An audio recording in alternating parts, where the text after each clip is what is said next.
Bapak-bapak, ibu-ibu, saudara-saudara kaum muslimin rahimakumullah.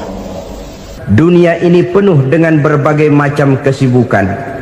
Sejak dari petani yang turun ke ladang, pedagang yang berangkat ke pasar, pelajar yang menuju sekolah, sampai kepada pegawai yang berangkat ke kantor, seluruhnya tidak lain untuk mencari sesuatu yang bernama bahagia. Setiap orang menginginkan kebahagiaan, dan tidak seorang pun menginginkan kesengsaraan dalam kehidupan ini. Namun nyatanya tidak setiap orang yang ingin bahagia mengetahui jalan yang harus ditempuhnya untuk sampai kepada kebahagiaan itu. Maka pada kesempatan pertemuan kali ini, saya ingin menyampaikan sebuah hadis dari junjungan kita baginda Nabi besar Muhammad sallallahu alaihi wasallam yang termuat dalam kitab Mukhtarul Ahadits An-Nabawiyah, di mana beliau bersabda, arba'un min sa'adatil mar'i.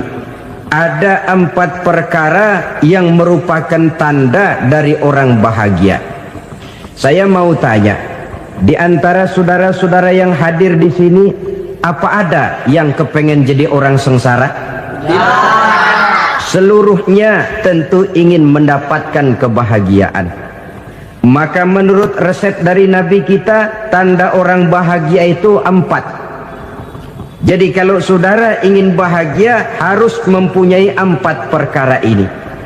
Yang pertama, orang bahagia itu kata Nabi, darun wasi'un. Punya rumah biar bagus asal gede. Enak ngaturnya, daripada sudah punya rumah kecil adanya di pinggir kali, gubuk, kalau hujan bocor miring lagi, kiamat. Loh, kalau gitu Islam materialis dong. Hadis ini boleh diartikan dengan makna hakiki, arti yang sebenarnya, boleh diartikan dengan makna majazi, arti kiasan. Kalau dia diartikan dengan arti kias, maka yang dimaksud darun wasi'un ay qalbun wasi'un. Rumah yang luas tidak lain daripada hati yang lapang. Karena di situ kunci kebahagiaan yang sebenarnya. Walaupun kita cuma tinggal di petak berukuran 2 kali 3 meter, kalau hati kita luas-luas rasanya rumah itu. Tapi biar rumah kita halamannya saja puluhan ribu hektar, ada kolam renangnya, kamar tidurnya tidak lagi terhitung. Kalau hati yang menempati rumah itu sempit, maka akan terasa sempit jugalah rumah itu. Tempat bergantungnya tidak lain adalah hati. Marilah kita mencoba melihat berbagai pandangan orang tentang bahagia ini. Ada orang menyangka bahwa bahagia itu kalau dia mendapatkan harta yang sebanyak-banyaknya. Siapa yang banyak harta, dialah raja. Apa yang dia mau, seluruhnya bisa dibeli. Keamanannya, dia bisa menyewa petugas. Seluruh fasilitas untuk menyenangkan kehidupannya bisa dibeli. Pendeknya, hartalah segala-galanya dalam kehidupan. Sampai ada pepatah mengatakan, innad darahima fil amakini kulliha taksur rijala mahabatan wa jalala. Sesungguhnya harta, dinar, dirham, uang di mana-mana selalu bikin hebat orang yang memilikinya. Coba lihat, orang yang punya duit sama yang enggak punya duit, jangan gaya hidupnya, gaya jalannya aja lain. Wahia lisanun liman arada fasahatan, wahia silahun liman arada qitala. Uang adalah senjata yang paling ampuh bagi orang yang mau pergi perang, dan lidah yang paling fasih bagi orang yang mau bicara. Kalau bicara dengan lidah macet, cobalah bicara dengan harta, lancar. Sampai ada pepatah demikian, segalanya bisa diatur dengan harta. Maka di kalangan orang yang berpandangan semacam itu, seluruh kegiatan hidupnya hanya terfokus kepada bagaimana mengumpulkan harta yang sebanyak-banyaknya. tidak peduli halal haram, tidak kenal sore pagi siang dan malam, tidak sempat sujud, jauh dari agama, jauh dari kehidupan yang bersifat ruhaniyah, jauh dari Allah dan sebagainya, sampai dalam Al-Quran dikelompokkan dalam kelompok yang dinamakan lumazah. Allazi jama'a malahu wa 'addadah yahsabu anna malahu akhladah. Mereka mengumpul-ngumpulkan harta sebanyak-banyaknya dan menyangka bahwa harta yang banyak itu dapat mengekalkan hidupnya, mengekalkan kekayaannya, mengekalkan kebahagiaannya. Saudara hadirin yang berbahagia, kalau pandangan hidup ini benar, artinya kalau harta memang merupakan satu-satunya hal yang dapat membuat orang bahagia, tentu di rumah mewah tidak akan pernah ada tangis derita. Tentu di satu tempat di mana fasilitas hidup serba menunjang tidak ada yang namanya penderitaan. Tapi suka dan duka, sedih dan gembira, senyum dan tawa adalah milik setiap orang, baik dia punya harta maupun dia tidak punya harta. Nyatalah bahwa harta semata-mata bukan merupakan jaminan bahwa orang akan bahagia, walaupun tanpa harta orang sulit untuk bahagia. Saya mau cerita, ada orang super kaya, namanya Aristotle Onassis, raja tanker Yunani. Dia punya kapal tanker saja konon sampai 11 banyaknya. Punya perusahaan penerbangan yang disebut Olympic Airlines, punya hotel di berbagai kota besar di dunia ini, sejak dari New York, London, Paris, Rome dan sebagainya. Bahkan punya pulau yang dia namakan Pulau Scorpio. Ini kan namanya sudah kaya nggak tanggung-tanggung, punya pulau. Nah, dia punya 2 orang anak, yang satu laki-laki namanya Alexander, yang satu perempuan namanya Maria Onassis. Seluruh harapannya tertumpah kepada anak lakinya Alexander ini, yang akan meneruskan usahanya, meneruskan kekayaannya, meneruskan dinastinya. Apa yang terjadi? Ternyata anak yang dia harapkan yang bernama Alexander ini mati muda dalam kecelakaan pada waktu dia olahraga. Apa olahraganya? Namanya olahraga anak orang kaya, golongan jet set. Olahraganya olahraga pesawat terbang. Jatuh, ya nggak kapungut, habis mati. Tinggal satu anak perempuannya, Maria Onassis. Tapi anak perempuan ini juga malah urakan. Terakhir dia pacaran, bahkan kemudian kawin sama orang Rusia. Rupanya Aristotle Onassis ini broken. Kekayaannya yang berlimpah ruah, perusahaannya yang begitu banyak, siapa yang akan meneruskan? Siapa yang akan menggantikan? Sampai kemudian dia mengurung diri di Pulau Scorpio dan mati di sana secara mengenaskan. Seorang multijutawan, seorang yang super kaya, mati menyendiri di pulau sepi. Ibarat kata pepatah, anak ayam mati di lumbung. Bukan kekurangan makanan, keurugan makanan. Begitu kehidupan Aristotle Onassis. Dan banyak orang-orang yang sudah demikian kaya sampai dibingungkan oleh kekayaannya sendiri. Telusurilah kehidupan David Rockefeller misalnya, Henry Ford misalnya, Adnan Khashoggi misalnya. Multi jutawan yang kadang-kadang dibuat keder oleh kekayaannya sendiri. Pantas ketika Imam Ali ditawarkan orang, "Ya Ali, kalau kepadamu disuruh pilih ilmu atau harta, kau pilih mana?" Ya jelas pilih ilmu dong. Kenapa? Pertama, ilmu kalau kita berikan kepada orang lain tambah. Tapi harta kalau kita berikan kepada orang lain kurang. Saudara punya uang 10.000, dibagi orang 5.000, jelas uang saudara berkurang. Tapi saudara punya ilmu, diberikan kepada orang lain bisa, saudara pun makin mantep. Tidak lantas jadi bodoh karena ngajarin orang. Saudara bisa Fatihah lalu mengajarkan orang Fatihah. Orang bisa, saudara pun makin hafal. Tidak lantas setelah diajarin orang ilmunya hilang. Begitu datang dia minta orang, tolong ajarin saya Fatihah, udah habis, nggak ada.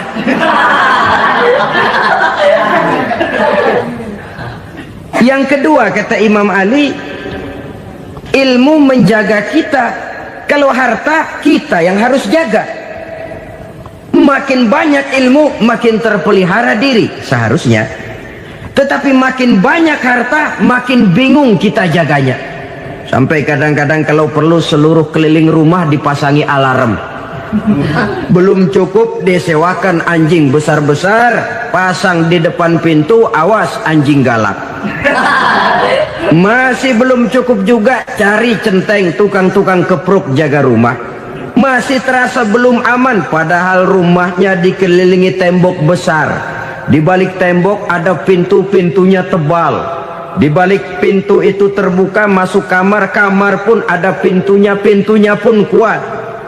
Masuk ke dalam kamar ada lemari, lemarinya pun pintunya kuat, dikunci, kuncinya pun kuat. Tapi terhadap seluruhnya yang timbul cuma sekedar was-was saja. Kesimpulannya sekali lagi, tanpa harta orang memang sulit untuk bahagia. Tapi harta semata-mata tidak merupakan jaminan orang akan bahagia. Dengan hati yang luas, itu modal utama untuk mencapai kebahagiaan hidup. Orang yang hatinya luas, saudara-saudara, punya hati yang lapang, melihat kenyataan hidup ini, dia bersyukur senantiasa kepada Allah. Lantas tidak timbul hasud dan iri hatinya. Oleh karena itu jiwanya selalu lapang. Kalau tidak, cupik hati namanya, dangkal pandangan, tidak senang melihat orang lain dapat nikmat, dan itu sering dijadikan contoh. Kalau orang yang lapang dada, dia lihat tetangganya beli TV baru, dia berkata, alhamdulillah ya, tetangga kita beli TV, mudah-mudahan kita bisa ikut nonton. Lapang dadanya. Tapi orang yang sempit hati, lihat tetangga beli televisi, meriang. Enggak dia apa-apain, meriang. Besoknya dengar tetangga beli motor, makin sakit, ke rumah sakit. Lalu di rumah sakit dengar tetangganya beli mobil, mati. Disiksa oleh perasaannya sendiri. Orang kalau hati sudah sempit dalam hidup, kemanapun dia pergi, sempit rasanya medan kehidupannya. Kemudian kita melihat juga ada orang yang menilai bahwa bahagia itu katanya kalau punya kedudukan yang tinggi, pangkat yang agung, wibawa yang besar. Mungkin betul, tapi mungkin juga tidak. Bergantung kepada hati orang yang punya pangkat itu. Sama dengan harta tadi. Harta akan membawa bahagia kalau dia jatuh ke tangan orang yang berhati lapang. Tapi harta akan jadi bencana kalau jatuh ke tangan hati orang yang sempit. Pangkat akan membawa bahaya kalau jatuh di tangan hati orang yang sempit. Lebih dari itu, kenyataan mengajarkan kepada kita bahwa ternyata pangkat dan jabatan tidak selamanya memberikan kebahagiaan dalam kehidupan. Bahkan resikonya kelewat besar. Beberapa bukti kita bisa ambil dari para pemimpin dunia yang menjadi korban lantaran pangkat dan jabatan yang disandangnya. Saudara ingat Presiden Abraham Lincoln dan John Kennedy dari Amerika? Dibunuh orang. Park Chung-hee dari Korea Selatan, Ziaur Rahman dari Bangladesh, Anwar Sadat dari Mesir, terakhir Indira Gandhi dari India, menjadi korban dari pangkat dan jabatan yang disandangnya dari orang-orang yang tidak senang dia memegang jabatan itu. Dia akan mudah mengundang bencana. Sehingga pantas kalau seorang presiden terkemuka Amerika, Harry Truman namanya, dia mengatakan jabatan presiden itu, kata dia, seperti orang nunggang macan, naik macan. Harus kita taiki, kalau enggak dia bakal nerekam kita, ngeri katanya. Adapun orang yang hatinya lapang, Kalau dia menerima pangkat dan jabatan, dianggapnya itu satu kesempatan untuk berbuat baik. Tapi orang yang berhati sempit, menerima pangkat dan jabatan, bukan kadang-kadang menerima, malah berusaha setengah mati mencapai dengan segala cara. Kalau perlu jilat atas, jilat atas. Jadi golongan sumuhun dawu. Jadi kelompok kulon nuwun, yes sir, yang kerjanya cuma oke bos. Kalau perlu jilat atas, jilat atas. Kalau perlu injak yang bawah, injak yang bawah. Perlu sikut kiri kanan, sikut kiri kanan. Yang penting pangkat dapat, jabatan dapat. Orang yang semacam ini, kalau sudah mempunyai pangkat dan jabatan, biasanya dia tidak menganggap itu sebagai amanah, tidak menganggap sebagai kesempatan berbuat baik, tapi malah kesempatan untuk memperturutkan hawa nafsunya yang dilatar belakangi oleh kesempitan hatinya tadi. Apalagi kalau orang memperoleh pangkat karena banyak mengeluarkan uang, seakan-akan pangkat dan jabatan itu sekarang macam proyek pakai tender. Siapa yang berani bayar segini naik, nggak berani minggir. Padahal logikanya, kalau orang mencapai satu jabatan karena banyak mengeluarkan uang, hampir bisa dipastikan bahwa setelah jabatan itu dia pegang, langkah pertama yang akan dilakukannya ialah berusaha bagaimana uang yang dia keluarkan supaya kembali. Ya paling kurang pulang modal dulu dong. Soal mikirin rakyat soal nanti, tapi ini modal harus pulang. Itu celakanya kalau orang memperoleh pangkat dan jabatan cuma karena banyak mengeluarkan uang.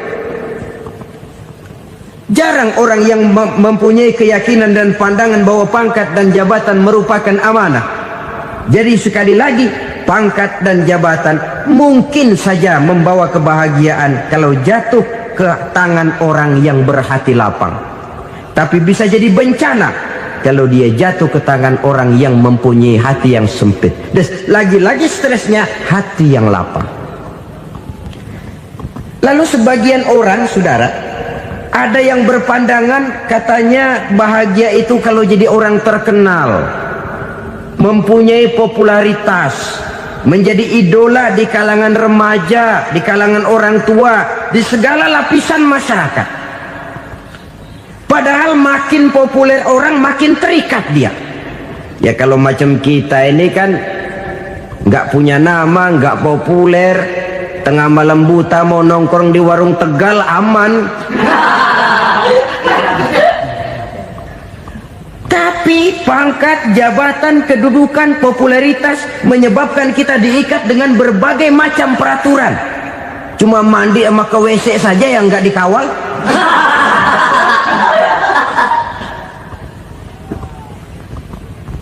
Benarkah popularitas, ketenaran membawa kebahagiaan? Mungkin, ya, tapi mungkin juga tidak.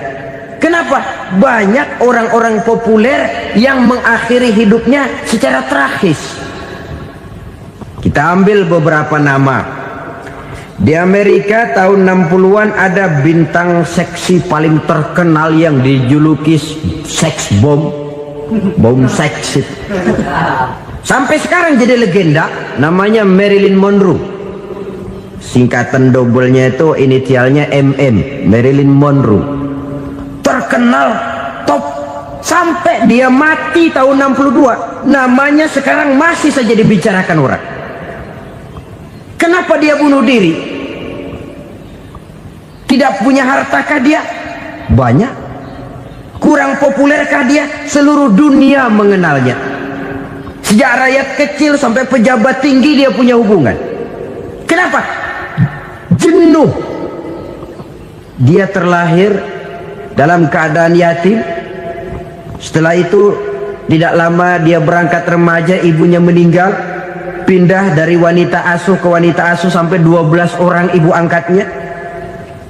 Dan kekecewaan yang paling parah, setiap laki-laki yang dekat dengannya hanya seperti kapal berlabuh.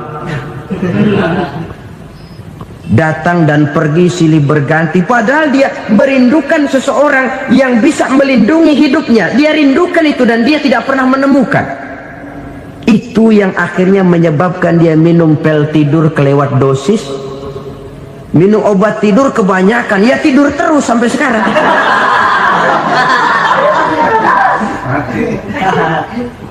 Dia mengakui, saya telah memiliki ketenaran, tapi saya tidak pernah hidup dalam ketenaran itu. Saya pandai main sandiwara, tapi saya ingin hidup dalam alam yang real sebagaimana umumnya orang. Itu yang dia rindukan. Menyusul jejak yang namanya Marilyn Monroe ini, Billie Holiday, saudara kenal tentu, di rumah sakit dirawat.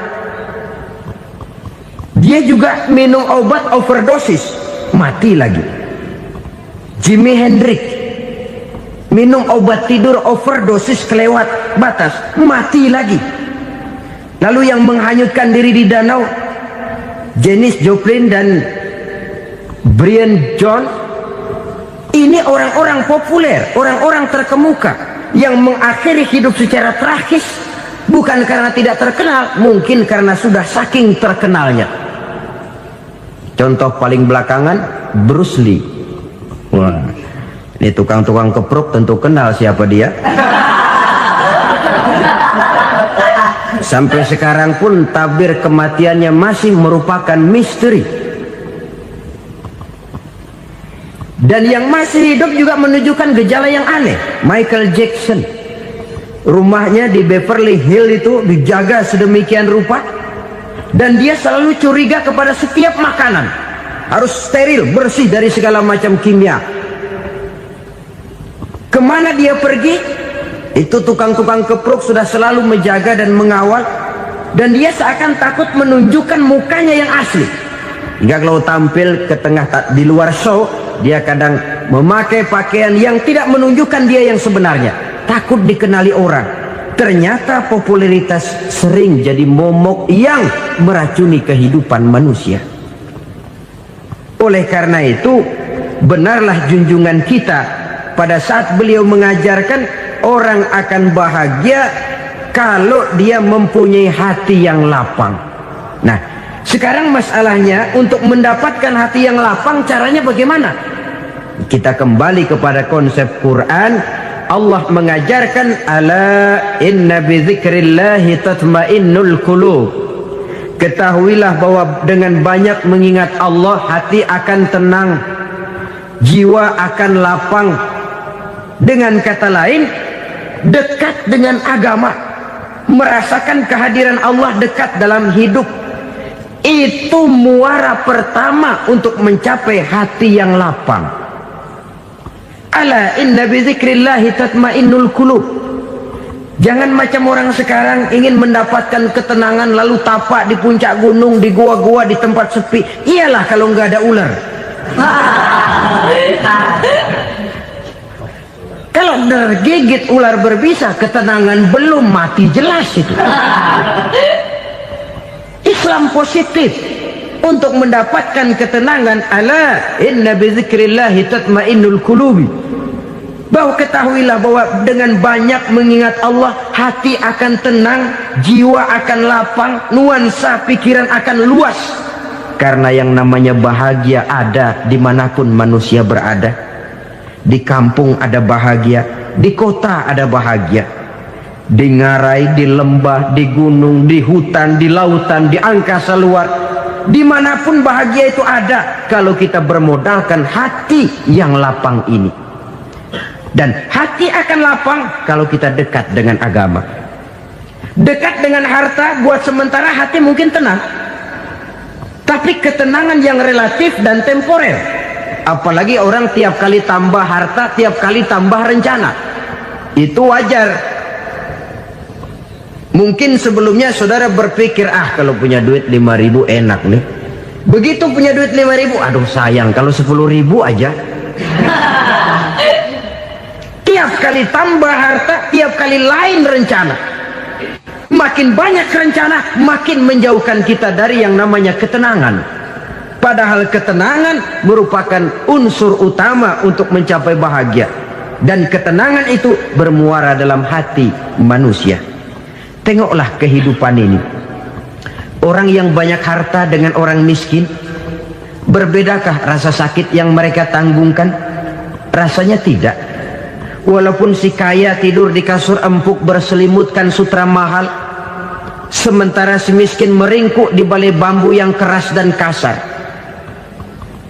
Apabila maut datang, dia juga tidak pernah pilih bulu. Maut datang menjemput si kaya di singgasana keemasannya, dikelilingi oleh para pengasuh, dayang dan idang serta para pengawal. Dan maut pun datang menjemput si miskin papa, sehingga ia tergelepar di tepian jalan. Kedua-duanya bernama mati. Kalau nyata bahwa sakit yang ditanggung si kaya tidak beda dengan sakit yang ditanggung si miskin, bukan harta semata yang membuat orang bahagia. Hati yang tenang, jiwa yang lapang penuh kedamaian karena banyak berzikir dan mengingat Allah, itu merupakan modal utama untuk mencapai sesuatu yang bernama bahagia.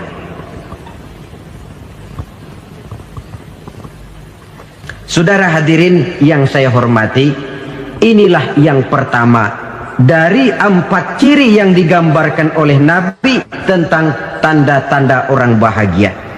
Dan harus berangkat dari yang pertama ini, hati yang lapang. Ini yang harus kita miliki lebih dahulu, baru nanti akan menyusul kepada poin yang ketiga, kedua dan selanjutnya. Sebab kalau hati sudah terisi dengan jiwa yang lapang, seluruh persoalan insya Allah akan bisa kita atasi dengan sebagaimana mestinya.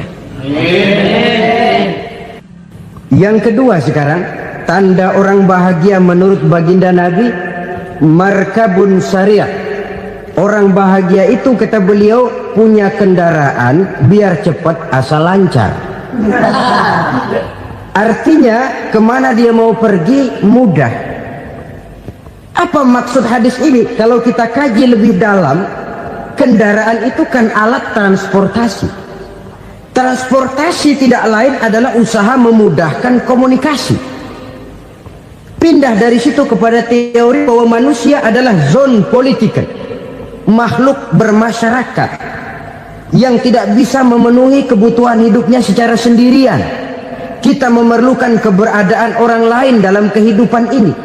Untuk memakai baju saja kita sudah perlukan petani yang tanam kapas, pabrik yang memintal kapas jadi benang, pabrik yang menenun benang jadi kain, sampai kepada mesin jahit, sampai kepada tukang jahit. Itu cuma untuk memakai pakaian saja.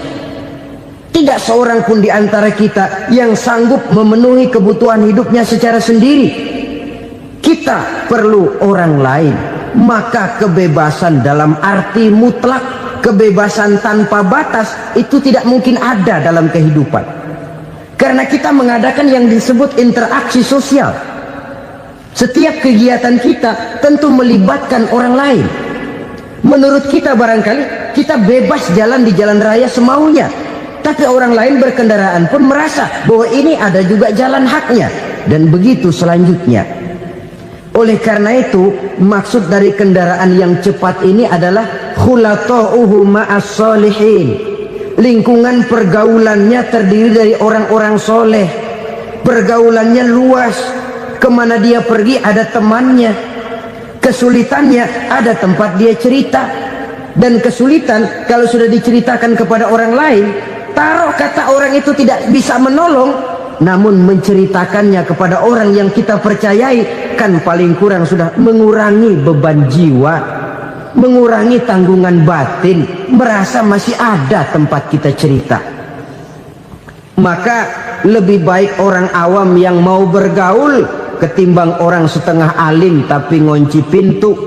Sebab nantinya akan timbul sikap picik, cupik pandangan, dan tidak luas menghadapi kenyataan dalam kehidupan ini. Namun yang harus kita garis bawahi, pergaulan memang mesti luas.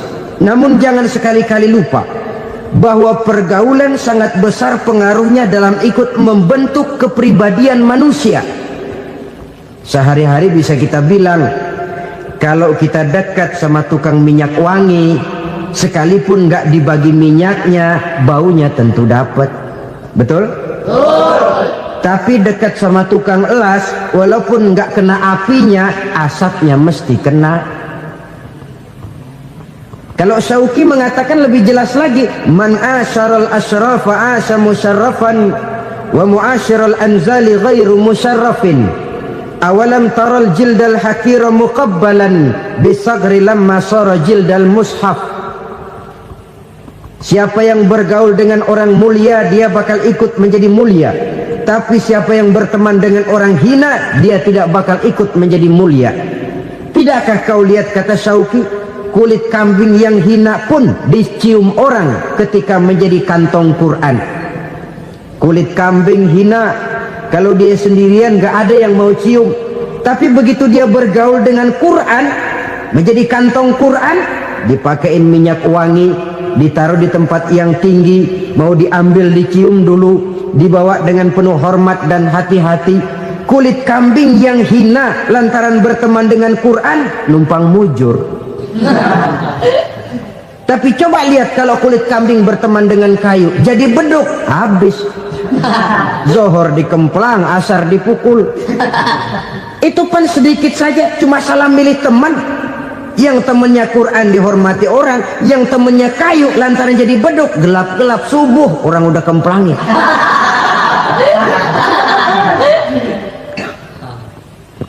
Maka terutama kepada adik-adik remaja yang masih mencari identitas diri, yang ibarat kaset masih kaset kosong, mudah diisi oleh apapun, pandai-pandailah memilih teman dalam bergaul. Karena banyak orang yang tadinya baik-baik, ketika terseret dalam pergaulan dengan orang yang tidak baik, kebaikannya menjadi lentur dan luntur. Tapi berapa banyak bajingan-bajingan tengik, orang-orang yang berlumur noda dan dosa, tiap hari melakukan maksiat, namun bergaul dengan orang yang baik-baik, pada akhirnya sedikit demi sedikit beringsut dan berangsur dia terbiasa mengikuti kebaikan-kebaikan. Saya tekankan ini kepada remaja karena mereka masih mencari identitas diri. Apa yang mereka lihat mereka mau, apa yang mereka dengar mereka ingin tahu. Coba lihat kehidupan remaja. Pulang nonton film Rambo, pengen jadi Rambo, gagah, maunya belekai melulu. Pulang nonton film Superman, pengen bisa terbang. Pulang nonton India, nyanyi melulu. Wajar, mereka masih mencari identitas diri. Saya ini sebenarnya siapa? Lingkungan, pergaulan akan membentuk itu. Karena itu pandai-pandailah bergaul, karena ia sangat besar pengaruhnya dalam ikut membentuk kepribadian manusia. Apalagi sifat yang jelek lebih cepat menularnya ketimbang sifat yang baik. Sifat yang baik, watak yang soleh itu lambat sekali untuk menular. Tapi yang tidak baik, kan prosesnya mah kalau remaja biasanya mula-mula dengar. Karena dengar lalu pengen tahu. Karena pengen tahu lalu ngeliatin. Begitu ngeliatin kan pengen nyobain. Setelah nyobain ketagihan. Nah, ini prosesnya. Yang namanya ganja, morfin, narkotik, awalnya kan begitu. Mula-mula dengar, katanya kalau sudah fly to the sky, ya, sudah melayang ke langit, katanya disitulah puncak kebahagiaan. Mulanya cuma dengar. Karena dengar pengen tahu. Karena pengen tahu lalu ngeliat, kumpul sama orang yang suka ngeganja.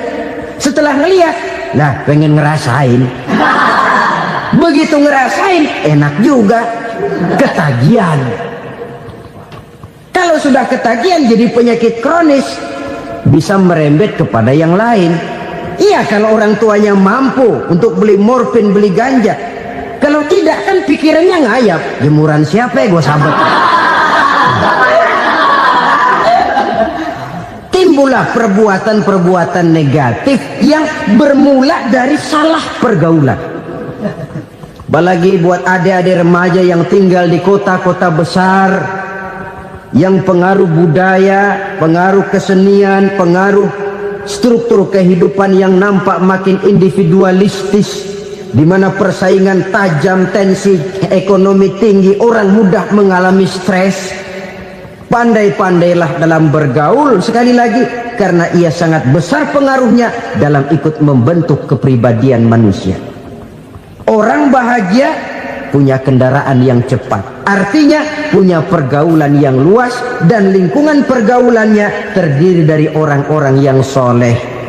Kemana dia pergi ada teman, kesulitannya ada tempat dia cerita. Tapi kalau sudah menyendiri, hidup sendiri, kesulitan dipikiri sendiri, bisa mati belum waktunya. Tidak ada tempat berbagi rasa, tidak ada tempat bercerita, tidak ada tempat mengurangi beban dalam kehidupan. Pantas betul kalau Islam sangat menggalakkan dan menganjurkan orang kalau sudah sampai waktunya itu untuk melangsungkan nikah. Kata Nabi, ya ma'syaras syabab man istata'a minkumul ba'at falyatazawwaj. Hai para pemuda, kalau sudah mampu memberi nafkah, kawinlah, nikahlah kamu. Kenapa? Sudah ada teman hidup, tempat berbagi rasa. Kesulitan kalau ada tempat cerita akan lebih ringan ketimbang kita telan sendiri, walaupun bobot kesulitannya sama beratnya. Saudara-saudara kaum muslimin rahimakumullah, inilah ciri yang kedua, punya kendaraan biar cepat asal lancar. Kemana kita mau pergi gampang. Dengan kata lain, setelah hati yang luas, pergaulan yang luas. Dua. Yang ketiga sekarang, tanda orang bahagia itu menurut Nabi, misbahun mudhi'un, punya lampu yang terang. Oh, itu enggak problem. Sekarang sudah zamannya listrik masuk desa, Pak. Lampu sudah terang semua. Betul, kalau itu yang dimaksud. Tapi tidak cuma itu. Karena lampu yang dimaksud di sini, lampu yang akan menerangi seluruh perjalanan hidup. Dan perjalanan hidup itu sudah dimulai sejak kita terlahir ke alam ini, sampai masuk ke alam barzah, kumpul di padang mahsyar, sampai ke akhirat. Lampu yang menerangi itu yang diperlukan. Kalau lampu, katakanlah yang paling top sekarang kan lampu jenis Mercury. Taruhlah itu di rumah kita, dia cuma menerangi rumah kita, menerangi hati pun tidak sanggup. Bila kita masuk ke alam barzah, alam kubur, sanggupkah si Mercury yang begitu terang menerangi alam barzah kita? Tidak sanggup lagi. Sanggupkah lampu yang ratusan watt, bahkan puluhan ribu watt menerangi kehidupan di padang mahsyar? Tidak akan sanggup lagi. Kalau demikian, yang dimaksud lampu yang terang di sini apa? Tidak lain amal soleh, kebajikan yang kita lakukan dalam hidup.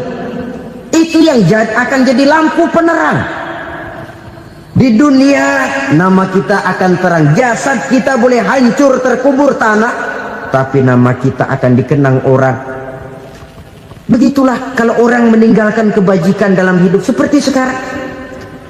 Ribuan orang tiap saat berziarah ke kubur Imam Syafi'i, ke kubur Imam Malik, ke kubur Imam Ghazali, ke kubur orang yang baik-baik, orang yang soleh-soleh. Kebajikannya yang ditinggalkan, yang mengukir namanya dengan tinta emas, sehingga saudara sudah terbaring di alam kubur. Orang lewat, Allah, ini kuburannya Fulan bin Fulan, dulu ini kebaikannya Masya Allah, saya ikut merasakan. Mari kita mampir sebentar, kita Fatihah, mohon disampaikan Allah pahalanya kepada almarhum. Al-Fatihah. Itu kalau orang baik-baik. Lalu saudara tanya, Pak, orang mati dikirimin Fatihah apa nyampe pahalanya? Saya jawab, kalau saudara nggak percaya, mati dulu dah. Nanti saya Fatihain, tungguin di sana, umpama nggak sampai balik lagi kemari. Sekarang ini kan maunya otak-otakan saja, kalau nggak masuk otak nggak percaya. Padahal alam gaib itu nggak bisa diotak-otakin. Sama saja dengan saudara pernah dengar cerita kapal tanpa emas tenggelam tak? Pernah nggak? Di mana? Ya, di laut Masalembo. Begitu ke tanpa emas tenggelam, ratusan penumpang itu terjun ke laut, dipermainkan gelombang, berjuang menghadapi maut itu. Orang lagi timbul tenggelam di lautan, dihantam ombak, kita tengokin pakai helikopter. Pak, lagi timbul tenggelam ya? Iya, tolongin. Jangan khawatir Pak, nih saya kirim intan Pak, harganya 10 juta. Kira-kira orang yang timbul tenggelam di laut seneng nggak? Tidak. Kan mahal toh intan 10 juta. Kenapa dia nggak senang? Karena intan 10 juta dalam kondisi seperti itu tidak sanggup menyelamatkan dia. Dia akan girang kalau dikirimin ban mobil bekas, dikirimin papan terentang atau bambu. Intan yang 10 juta dia nggak girang, ban mobil bekas yang 1000 perak tuh pegang, itu yang dia girang betul. Inilah sebabnya Nabi berkata, mal mayyitu fi qabrihi illa kal ghariqil mutaghawwis. Orang yang meninggal di alam kuburnya seperti orang timbul tenggelam di lautan. Yantaziru da'watan min ahli, menunggu doa dari keluarganya yang masih hidup. Duh, bapak saya sudah meninggal, saya sayang benar sama dia. Kirimin kulkas ke kuburannya Itu sama saja dengan tadi orang tenggelam di lautan dikirimi intan yang harganya 10 juta, tidak sampai. Begitulah kalau kebajikan yang kita tinggalkan dalam hidup, sudah mati pun kubur kita masih diziarahi orang. Tapi kalau jahat yang kita tinggalkan, boro-boro lah orang mau doa lewat dekat kuburan kita juga serem. Tuh bajingan noh, dulu mati dipendem di situ tuh. Jangan lewat situ, ntar kesurupan, jangan. Lewat saja orang ngeri. Konon lagi membacakan Fatihah dan mengirimkan doa. Hidup pada hakikatnya adalah kesempatan untuk berbuat baik. Maka sekali kesempatan itu diberikan, manfaatkan dengan sebaiknya. Sebab kesempatan kedua tidak akan pernah ada. Kesempatan berbuat baik di sini, di akhirat sudah pembalasan namanya. Sekali kesempatan itu dicabut, dia tidak akan pernah dikembalikan lagi. Kata Iqbal, hidup tidak mundur ke belakang, Bung. Berhenti diinjak orang, mundur hancur. Tidak ada kata mundur dalam hidup ini. Berhenti diinjak orang, mundur kecebur. Tidak ada kata lain, harus maju dalam kehidupan dalam artian yang positif. Hidup adalah kesempatan untuk mengumpulkan kebajikan yang sebanyak-banyaknya. Di situ nilai daripada manusia. Sekarang ini memang nggak kelihatan kok, orang yang banyak pahala sama yang banyak dosa nggak kelihatan kok. Barangkali kalau habis bikin dosa palanya pada benjol, mungkin orang takut sama dosa. Tapi sekarang sama saja, orang yang banyak dosa dengan yang nggak banyak dosa jalan bareng dari belakang, sama, nggak kelihatan beda. Tapi ada waktunya di mana pahala memegang peranan, di mana dosa diperlihatkan. Sama saja kalau kita bawa mobil siang, lampu kan nggak begitu berfungsi. Apa lalu bilang, alah ini lampu berat-beratin, copot-copotin aja dah. Tidak perlu begitu. Kenapa? Pada suatu saat malam senja akan datang. Bila matahari terbenam, senja pun datang, gelap mulai merayap, disitulah baru terasa perlunya lampu. Pahala begitu. Sekarang orang yang nggak ada pahalanya nggak kelihatan dalam kehidupan. Tapi pada suatu saat senja kehidupan akan datang. Ajal merenggut nyawa, malam merayap, dan hidup mulai diliputi kegelapan di alam barzakh. Dikala itu kalau nggak punya lampu, alangkah malangnya kita. Sebab amal yang baik, kata Nabi, di alam barzakh itu akan diciptakan menjadi perempuan yang cantik menemani kita.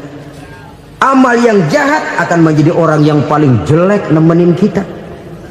Udah di tempat gelap yang nemenin jelek.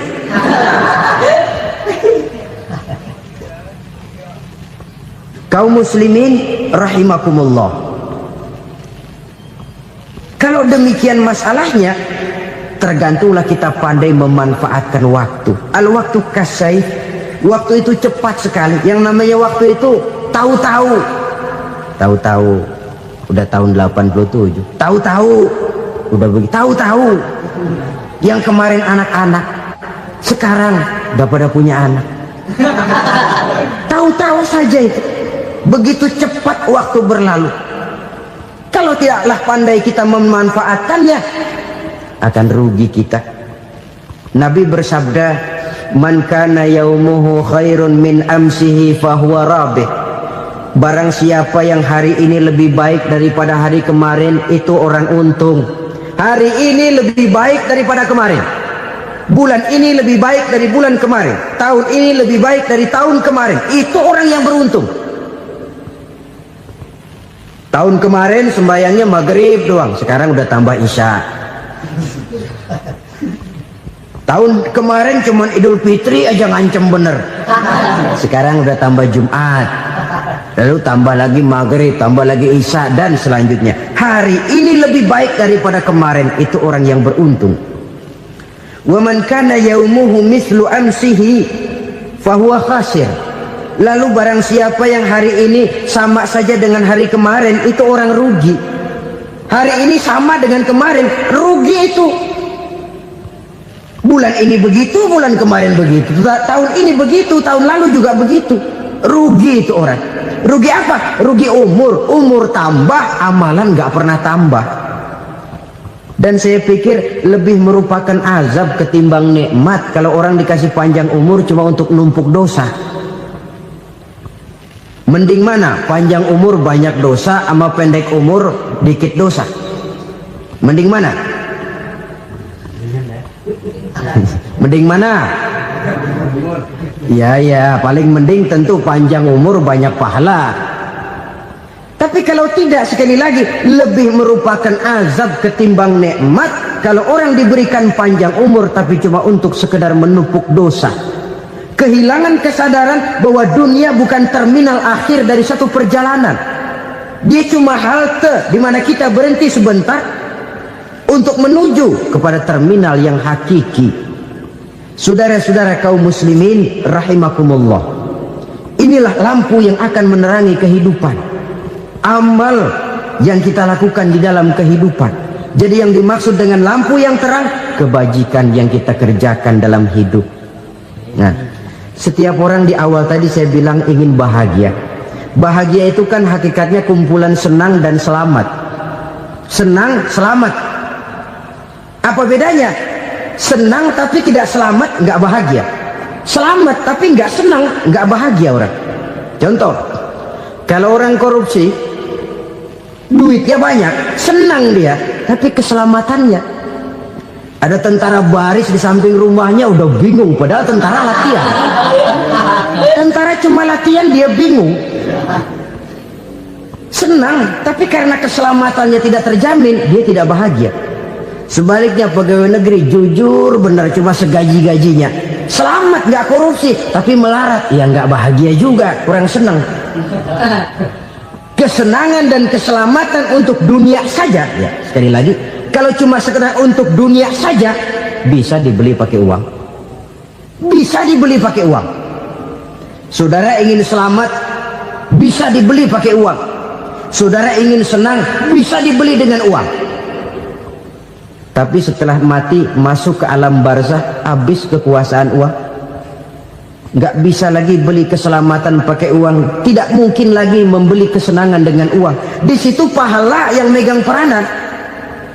Makin banyak pahala, makin banyak saham untuk membeli kesenangan dan keselamatan, untuk memperoleh yang namanya bahagia.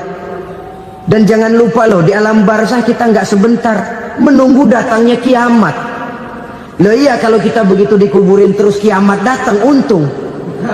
Tapi kalau masih harus 1000, 2000, puluhan ribu tahun yang akan datang, dalam satu penantian yang begitu lama, tanpa saham untuk memperoleh kebahagiaan, satu kemalangan yang tidak ada pernah putus-putusnya.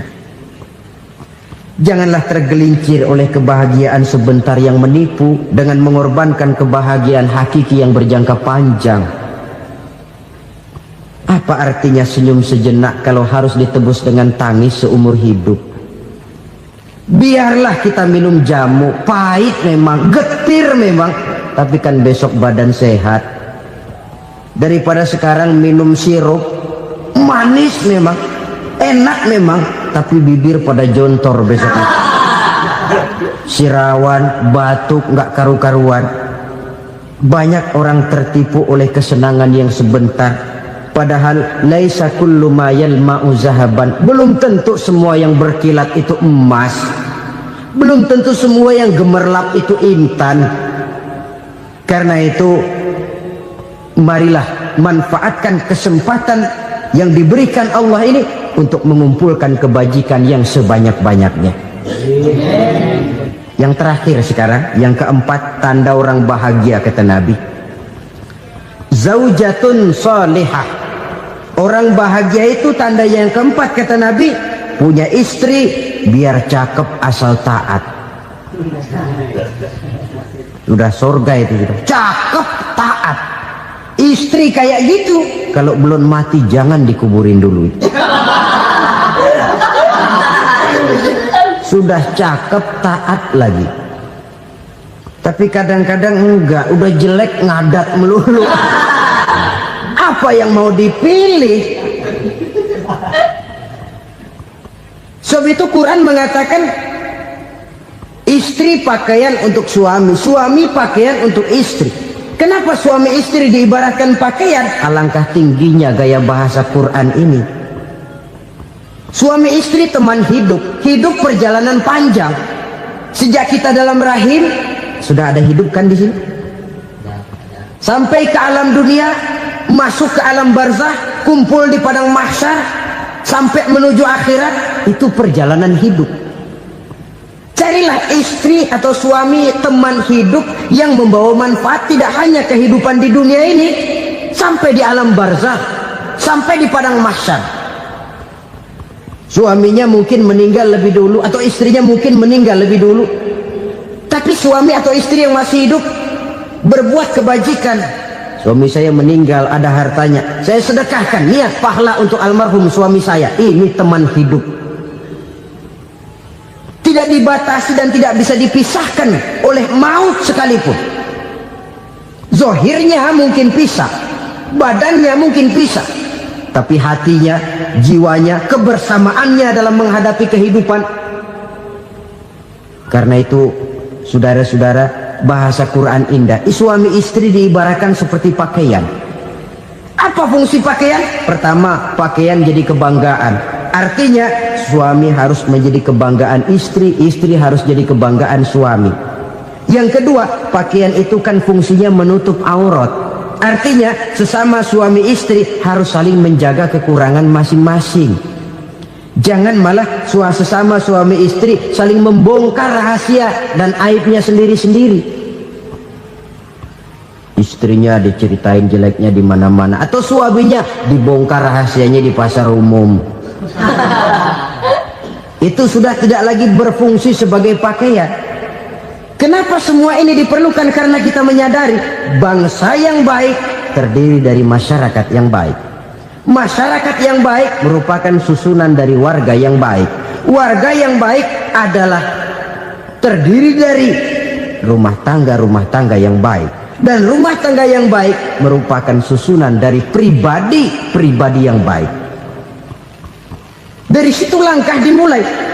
Membangun satu bangsa yang baik diawali dengan membangun rumah tangga yang baik, dengan menciptakan pribadi-pribadi yang baik. Sehingga dari sini diharapkan berkembanglah nilai-nilai kebaikan. Orang akan bahagia mempunyai istri yang soleh. Kenapa? Tidak ada seorang suami bisa sukses jadi apapun dia, apapun profesinya. Dokterkah, kiaikah, mubalikah, petanikah, pengusahakah, pejabat tinggikah, tidak ada seorang suami yang bisa sukses tanpa peran serta istrinya. Walaupun memang peranan itu tidak begitu kelihatan, tapi sangat menentukan. Karena itu, saudara hadirin yang saya hormati, Islam sangat menghargai kaum wanita, memberikan kedudukan yang tinggi sepanjang tidak mematikan kodrat kewanitaannya. Nah, kalau sudah kesuksesan ini diawali dari rumah tangga, karier di masyarakat mudah untuk dikejar. Tapi keberantakan di rumah tangga merupakan kegagalan pertama di tempat lain. Nah, inilah saja yang dapat Al-Fakir sampaikan pada pertemuan kali ini. Selalu berusaha menyimpan sesuatu yang bisa membawa manfaat. baik untuk dirinya, untuk anak cucunya, maupun untuk keluarganya, untuk masa kini dan masa depannya. Kadang simpanan itu berbentuk uang, kadang berupa tanah, lain saat berbentuk pabrik, dan lain sebagainya. Sementara masa depan yang paling pasti adalah akhirat.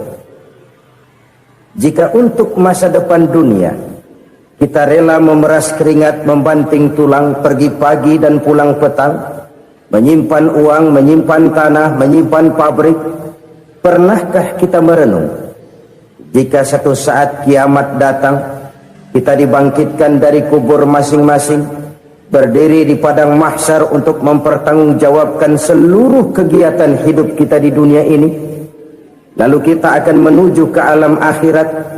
Sudahkah kita mempunyai simpanan untuk akhirat kita? Pada pertemuan kali ini saya ingin menyampaikan sebuah hadis di mana Rasulullah sallallahu alaihi wasallam bersabda, "Arba'un min kanzil jannah." Simpanan sorga ada 4 macam. Yang pertama, ikhfa'us sadaqah, menyembunyikan sedekah. Saudara-saudara kaum muslimin, sebagaimana yang kita maklum bahwa Allah Subhanahu wa taala melebihkan sebagian rezeki dari kita terhadap yang lain. Ada yang kaya, ada yang setengah kaya, ada yang miskin, ada yang setengah miskin, dan selanjutnya. Ada yang gajinya kecil tapi penghasilannya gede. Ada yang penghasilannya gede tapi nggak punya gaji. Ada juga yang memang gajinya gede dan penghasilannya gede. Kelebihan rezeki merupakan sunnatullah dan tidak harus membuat kita merasa lebih dari yang lain.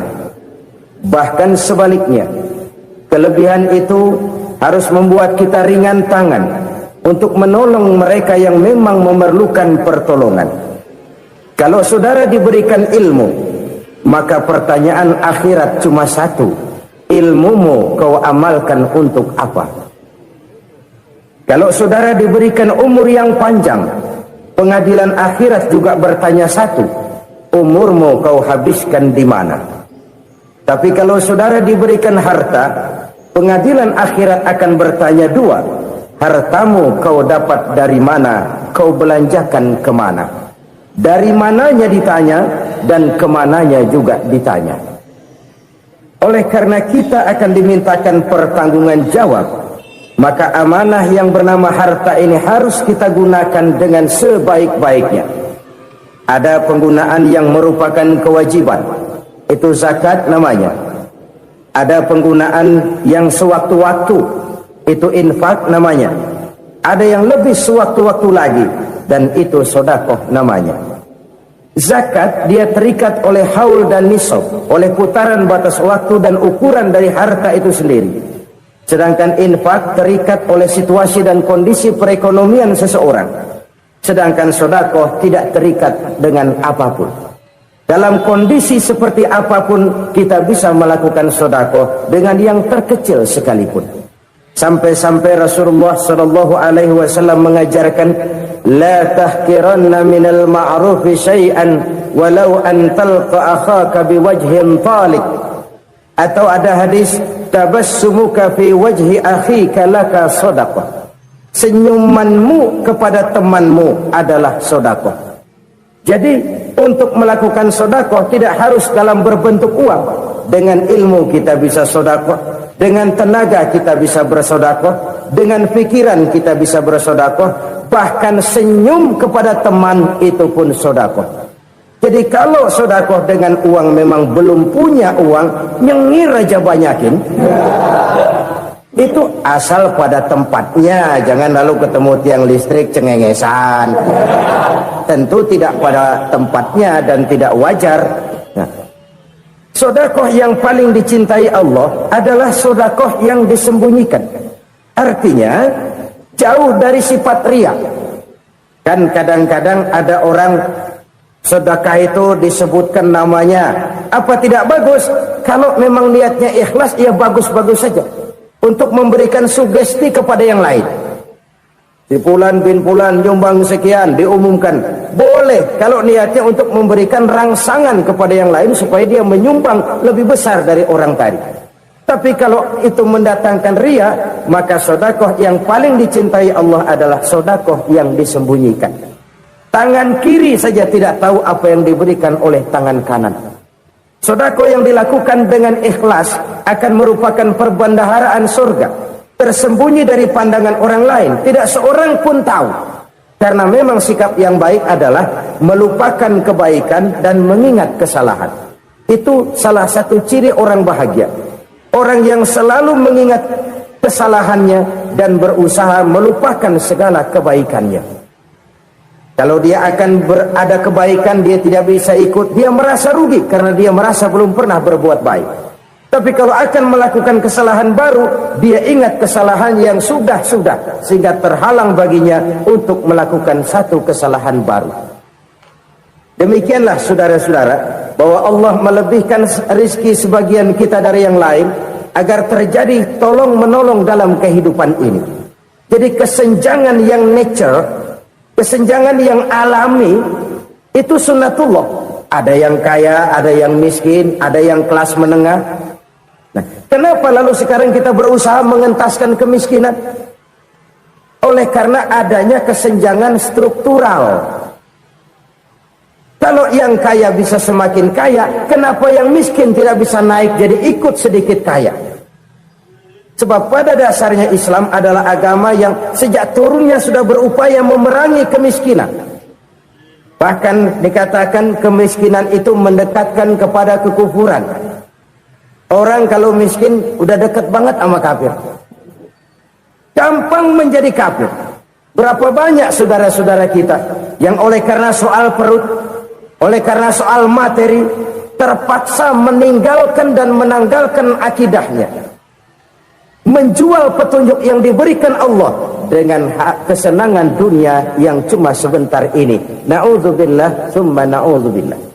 Jadi makin kita sembunyikan sedekah, semakin banyak perbendaharaan kita di surga. Sedekah yang paling dicintai Allah adalah sedekah yang disembunyikan.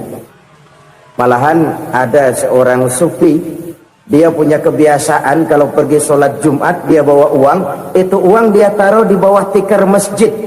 Dia niat sedekah kepada siapa saja yang nemuin itu duit. Maksudnya apa? Supaya yang nemuin nggak tahu siapa yang punya duit. Demikian dia saking ingin menyembunyikan sedekahnya. Karena sifat ria itu bisa memakan amal kita sendiri. Ria itu termasuk menyebut-nyebut kebaikan kita. Orang yang suka nepuk dada, sedikit-sedikit ngitungnya kalau nggak gua. Tuh kalau nggak gua tuh yang belas itu kalau nggak gua. Iya kalau nggak lu kenapa emang? Orang yang suka menepuk jasa, tuh biasanya memang begitu saudara-saudara. Kalau perang lagi berkecamuk, orang nggak sempat ngaku jadi pahlawan. Tapi begitu perang selesai, yang kagak kenal bedil ngaku pahlawan, mas. Itu sesuatu yang biasa. Oleh karenanya, orang-orang yang ikhlas dalam bersedekah, disembunyikannya sedekah itu, Allah cinta betul. Malahan ada hadis memberikan jaminan, inna sedaqatal mar'il muslimi tazidu fil umri wa tadfa'u mitatas su'i. Sesungguhnya sedekahnya seorang mukmin tazidu fil umri, bisa menambah umur panjang, wa tadfa'u mitatas su'i, dan menyelamatkan manusia dari mati secara su'ul khatimah. Jadi siapa yang kepengen panjang umur, banyaklah sedekah. Yang bosan hidup, pelit terus. Sedekah menambah panjang umur dan menyelamatkan manusia dari mati secara su'ul khatimah. Pak, katanya umur itu nggak bisa ditambah, nggak bisa dikurangin. Kapan? Kalau ajal sudah datang. Fa idza jaa ajaluhum la yastakhiruna sa'atan wa la yastaqdimun. Kalau ajal datang tidak bisa dimajukan, tidak bisa dimundurkan. Itu kalau ajal sudah datang. Tidak bisa lagi umur ditambah dikurangi, sudah datang. Tapi kalau belum datang, itu kan haknya Allah. Mau ditambah, mau dikurangi, hak prerogatif Allah. Sebagai pencipta manusia, Allah maha kuasa dan maha mampu. Sedekah ini menambah panjang umur dan menyelamatkan manusia dari mati secara su'ul khatimah. Itu orang mati kan sama ya, kondisinya mati, nggak nafas. Tapi hakikat mati kan lain-lain. Ada yang mati itu husnul khatimah, baik akhirnya. Misalnya lagi ngaji mati, lagi sholat mati, lagi sedekah mati. Ini yang dinamakan dengan husnul khatimah, baik di akhirnya. Sebaliknya ada yang su'ul khatimah, jelek di akhirnya. Ini yang jadi catatan akhir. Lagi nyekek botol, mampus. Lagi banting kartu, modar. Su'ul khatimah, jelek pada akhirnya. Sedekah menyelamatkan manusia dari mati secara su'ul khatimah. Dan kita semua kepengen mendapat husnul khatimah, jauh dari su'ul khatimah. Oleh sebab itu yang bisa menyelamatkan kita dari penyakit itu antara lain adalah sedekah yang disembunyikan, yang dikerjakan dengan ikhlas karena Allah. Tidak karena kepengen dipuji orang, tidak karena ingin dikatakan orang pemurah, sebab orang dermawan itu orang yang memberi tanpa harus diminta. Kalau masih harus diminta, ya belum dermawan namanya, masih harus diminta. Kalau nggak diminta ya tulus, lolos, polos. Saudara-saudara kaum muslimin rahimakumullah. Harta adalah amanat dan akan kita pertanggungjawabkan. Allah melebihkan rezeki sebagian kita dari yang lain agar kita saling tolong menolong, bantu membantu. Nabi janjikan siapa yang meringankan beban saudaranya muslim di dunia, Allah akan meringankan bebannya di akhirat nanti. Sebuah jaminan dari baginda Nabi. Si orang yang kita bantu barangkali tidak bisa membalas, Allah yang akan membalas lewat jalan lain yang tidak pernah kita sangka-sangka. Ada orang tanya, Pak, ini ada orang nyumbang masjid sambil marah-marah, bagaimana? Saya bilang sumbangannya aja ambil, marahnya jangan.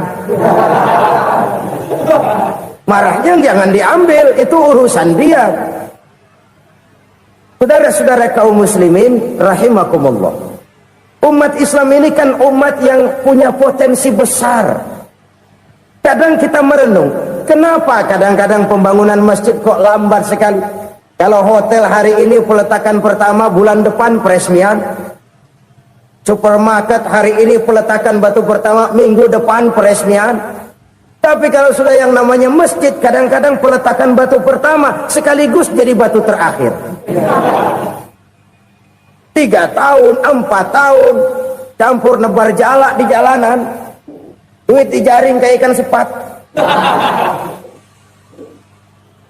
Apa tidak ada orang Islam yang kaya? Banyak. Apa tidak ada pengusaha muslim yang jadi konglomerat? Ada. Lalu yang belum banyak itu yang komit terhadap nilai-nilai agamanya. Akhirnya kita jatuh jadi umat yang lemah.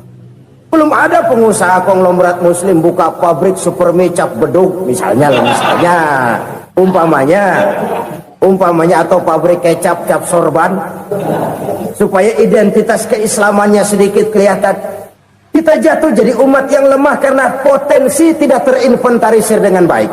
Kita ini ibarat kompor yang cuma matengin nasi orang lain. Potensi kita dimanfaatkan oleh orang lain. Ukhuwah Islamiyah kita baru terbatas kepada silaturahmi. Ukhuwah di bidang ekonomi kita lemah, ukhuwah di bidang kebudayaan kita lemah, apalagi ukhuwah di bidang politik kita lebih rapuh lagi. Padahal ukhuwah itu adalah totalitas kehidupan manusia, menyangkut ipolek sosbud, memerlukan nilai-nilai ukhuwah. Jadi oleh karena itu mari kita menyadari di dalam harta kita, walaupun kita yang cari pergi pagi pulang sore peras keringat banting tulang, di sana ada harta anak yatim, di sana ada hak masjid, di sana ada hak pesantren, Di sana ada hak jihad. Berbahagialah seseorang apabila dia oleh Allah dijadikan keran.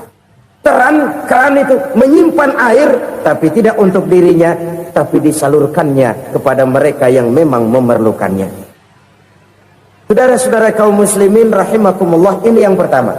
Jadi perbendaharaan surga adalah menyembunyikan sedekah. Orang lain nggak tahu, kita pun nggak pernah ngitung-ngitung.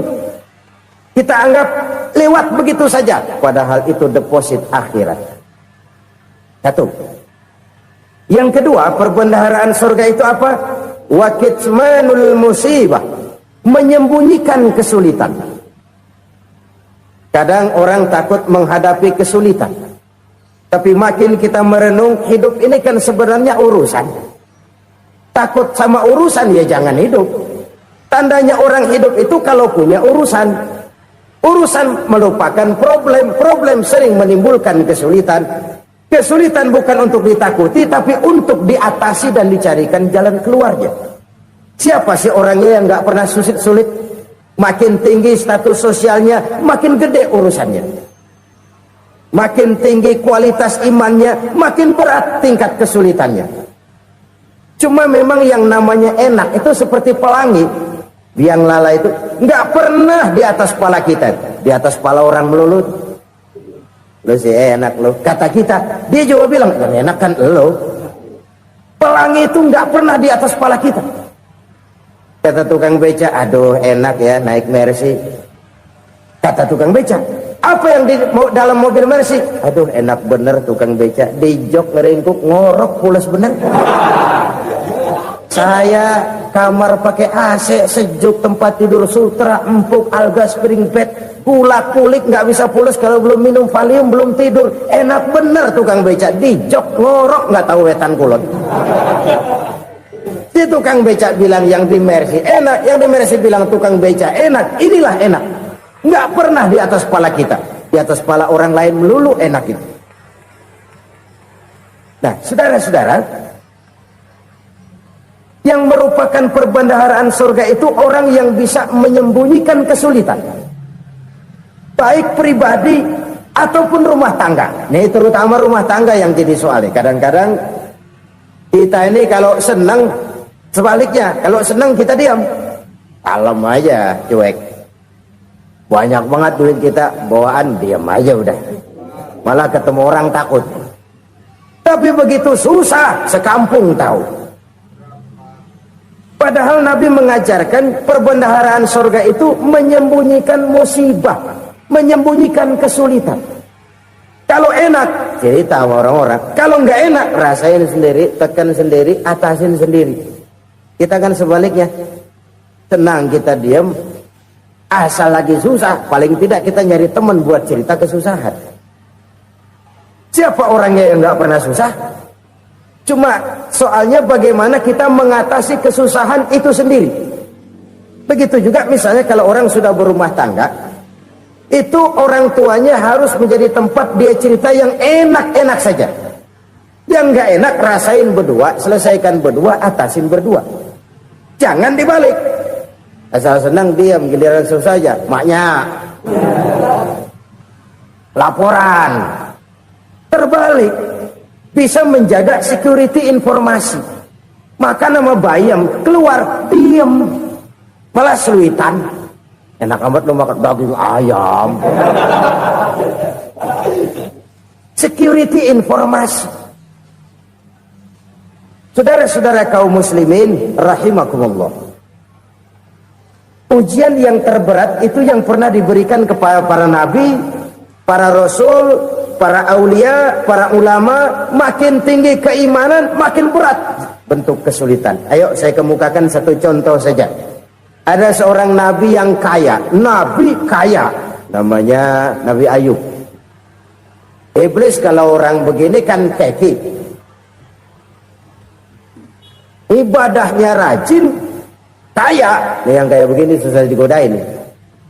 Kalau ibadahnya rajin, miskin, kali bisa disogok. Sini imannya mantap, ibadahnya rajin, kaya, nabi lagi. Oh, tapi namanya iblis nggak kurang akal. Laporan, Tuhan, Kenapa Les?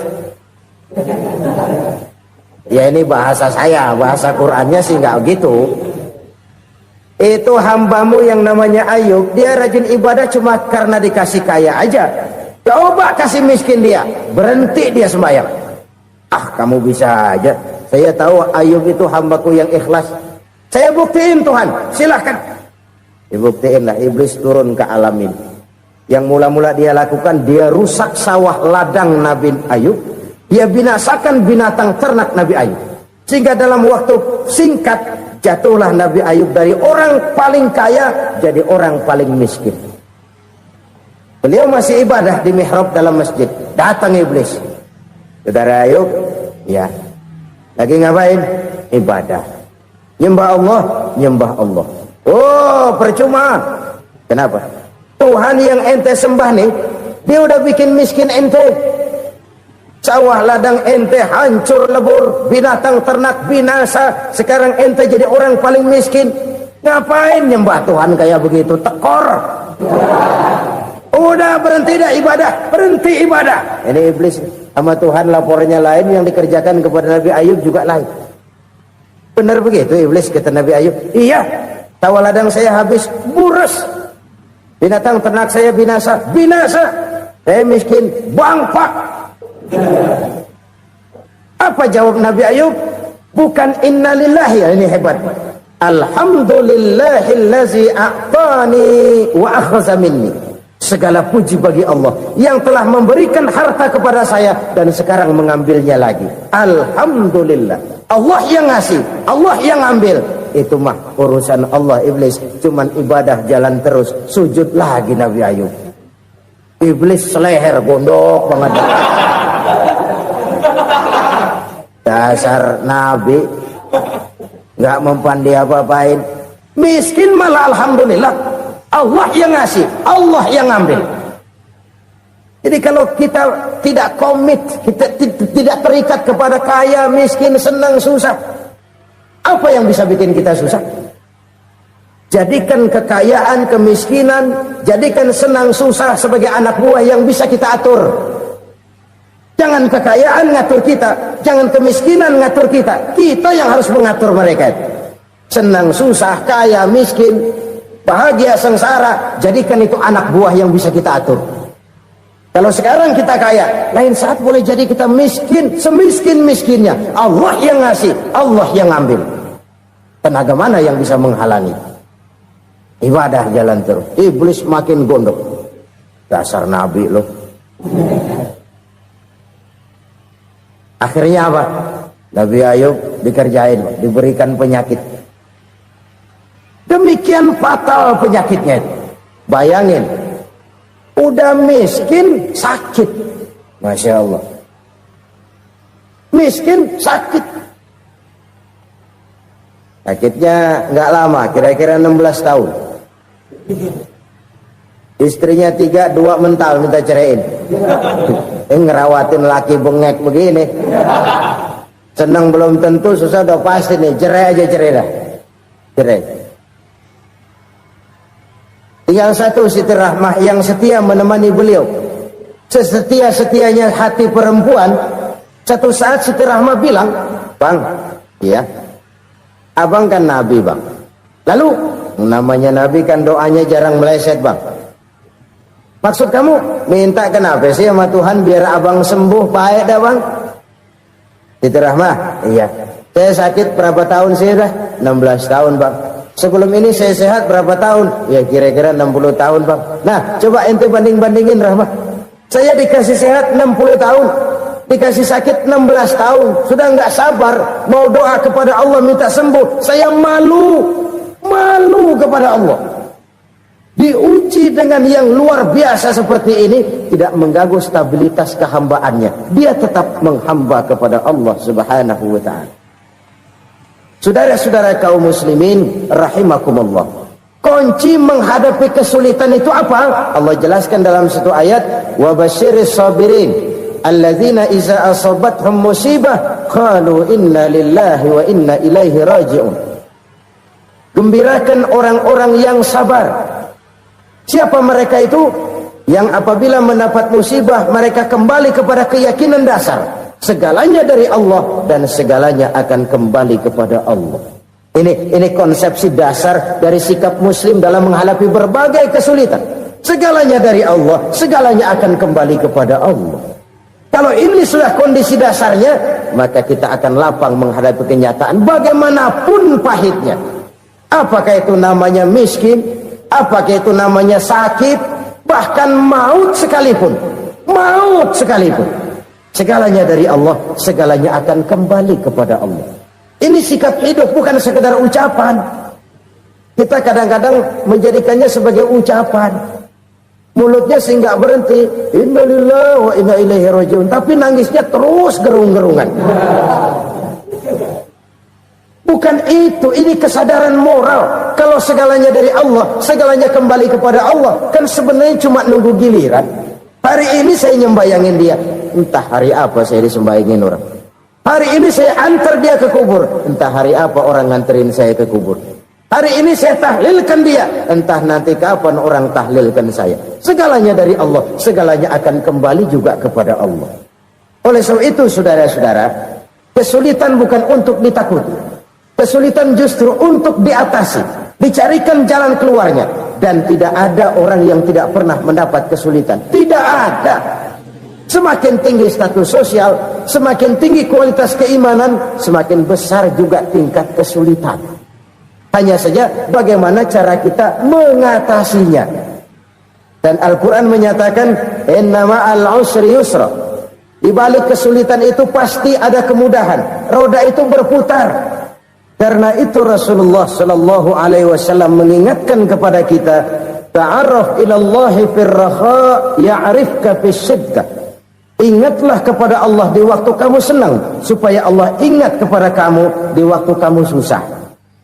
Kalau waktu senang kita ingat kepada Allah, kita susah, Allah tidak akan meninggalkan kita. Tapi kalau waktu senang kita jauh dari Allah, sujud tidak sempat, dengan masjid jauh, ketika senang kita lupakan Allah. Nanti begitu kita susah, Allah lupakan kita. Dan itu menyakitkan. Oleh karena itu orang-orang tua kita dulu bilang, kalau lagi sehat ingat-ingat lu bakal sakit nanti. Kalau lagi kaya ingat-ingat satu saat kita bakal jatuh miskin. Bahkan kalau lagi muda ingat-ingat kita bakal tua. Dan yang terpenting, kalau lagi hidup ingat-ingat kita bakal mati. Saudara-saudara kaum muslimin rahimakumullah. Jadi yang kedua yang merupakan perbendaharaan surga, menyembunyikan musibah. Saudara-saudara kaum muslimin rahimakumullah. Hal ketiga yang merupakan perbendaharaan surga adalah wasilatur rahmi. Orang yang suka bersilaturahmi. Sebagaimana yang kita maklum bahwa manusia adalah makhluk yang disebut zon politika. Makhluk sosial yang tidak mungkin hidup sendiri-sendiri. Betapa dan siapapun kita memerlukan orang lain. Bodoh betul manusia kalau tinggal di tengah masyarakat tapi tidak mau bermasyarakat. Merasa hebat sendiri, pintar sendiri, gagah sendiri, kaya sendiri. Mungkin kalau mati juga ngubur sendiri. Jangankan kita di sini, di sorga saja Nabi Adam waktu sendirian bengong melulu, mondar mandir. Allah tegur dam sepi dam. Ya ini kalau bahasa saya. Iya Tuhan, sepi ini nggak ada coret-corekan pisan ini. Diciptakan Siti Hawa baru anteng Nabi Adam. Itu di sorga. Cobalah. Umpamanya saudara tinggal di Jakarta nih. Kaya bener. Apaan aja di Jakarta punya saudara dah. Jembatan Semanggi ambil. Monas buntel bawa pulang. Hotel-hotel ambil semua. Cuman tinggal di Jakarta sendirian, apa enaknya? Betapa dan siapapun kita perlu orang lain. Tidak ada seorang pun yang bisa memenuhi kebutuhan hidupnya secara sendiri-sendiri. Nah, Islam telah menyelamatkan manusia dari ras diskriminasi, mengikat manusia dengan persaudaraan yang berlandaskan kepada akidah. Karena itu dianjurkan bersilaturahmi. Bahkan Nabi menyatakan, man arada ayyubsata lahu fi rizqihi wa yunsa'a fi atharihi falyasil rahimah. Siapa yang kepengen diluaskan rezekinya dan dipanjangkan usianya, banyaklah ia bersilaturahmi. Siapa yang kepengen dimudahkan rezekinya, hendaknya ia banyak bersilaturahmi. Kalau banyak teman, kesulitan kan paling tidak ada tempat cerita. Udah susah, sendirian kita pikirin diri, nggak ada tempat tukar pikiran. Cepet banget sama bengek. Dilawan sendiri. Nah, secara makro kita bisa berkata, tidak mungkin ada kemenangan kalau tidak ada kekuatan. Tidak ada kekuatan kalau tidak ada kesatuan dan persatuan. Tidak mungkin ada kesatuan dan persatuan tanpa semangat silaturahmi. Kalau umat Islam mau menang, dia harus kuat. Kalau umat Islam mau kuat, dia harus bersatu. Kalau umat Islam mau bersatu, dia harus membudayakan silaturahmi ini. Bahkan sampai-sampai kata Nabi, kalau bisa cari nilai tambah. Apa? Silman koto'at. Bersilaturahmilah kau kepada orang yang marah denganmu. Masya Allah, indahnya ajaran agama kita. Orang yang marah pun kepada kita, kata Nabi, kalau bisa bersilaturahmilah kepadanya, kepada orang yang marah itu. Di situ nilai tambah. Cuman jujur nih hadis, ngucapinnya gampang, ngamalinnya yang berat banget. Orang marah sama kita, kita disuruh silaturahmi, ada apa malu? Lu marah, ada gua marahan lagi. Tunggu pikirin. Saudara-saudara kaum muslimin rahimakumullah. Tapi ini yang diajarkan, bahkan ini yang dicontohkan oleh baginda Rasul. Bagaimana begitu mudah, misalnya satu saat Abu Jahal ini ngatur strategi bagaimana bikin Muhammad celaka. Dia gali lubang di depan tempat tidurnya. Dia tutupin daun korma. Terus dia panggil seseorang, ke sini. Kasih tahu Muhammad, pamannya sakit keras, minta ditengokin. Berangkat orang ini ke sana. Muhammad, labbaik. Pamanmu sakit keras, dia minta ditengokin. Baik, saya akan datang menjenguk beliau. Berangkatlah Nabi ke rumah Abu Jahal tanpa prasangka apapun. Abu Jahal udah pasang stil, selimut 3 rangkap setengah dipakai, persis kayak orang meriang. Tapi sembari ngintip dari balik selimut, begitu Muhammad buka pintu, nah masuk perangkap nih. Muhammad jalan menuju tempat pembaringan. Makin lama makin dekat, makin lama makin dekat, makin dekat ke lubang yang dipasang oleh Abu Jahal itu. Dalam hati Abu Jahal, terus dah jatuh, mampus dah lo ini. Mampus lo hari ini nih. Apa yang terjadi? Malaikat Jibril datang. Muhammad, pamanmu cuma pura-pura sakit. Di depan tempat tidurnya ada lubang perangkap supaya kamu jatuh ke situ. Sudah, kamu pulang. Balik kanan Nabi. Sudah hampir jatuh ke lubang, balik kanan, pulang. Bayangin kecewanya Abu Jahal.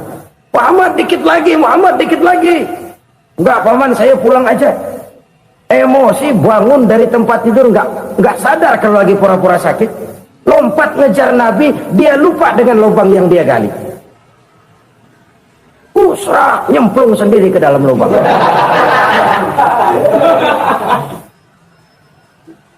Nabi terus berlalu.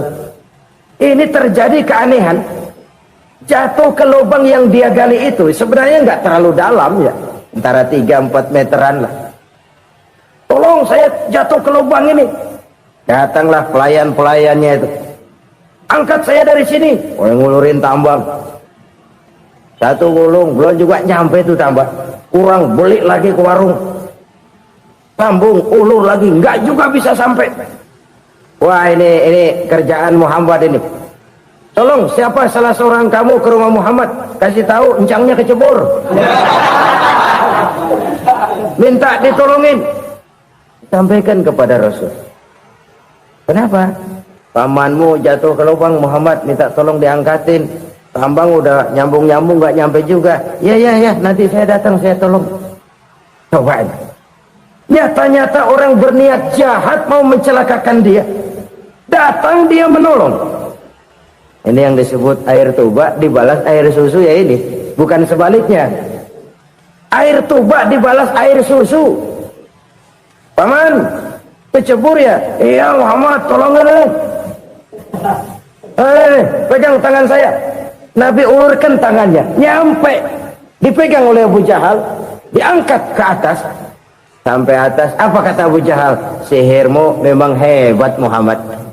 Udah ditolongin dikata sihir. Yang enak kita kemplang kan itu orang begitu. Urusan apa? Tapi inilah akhlak.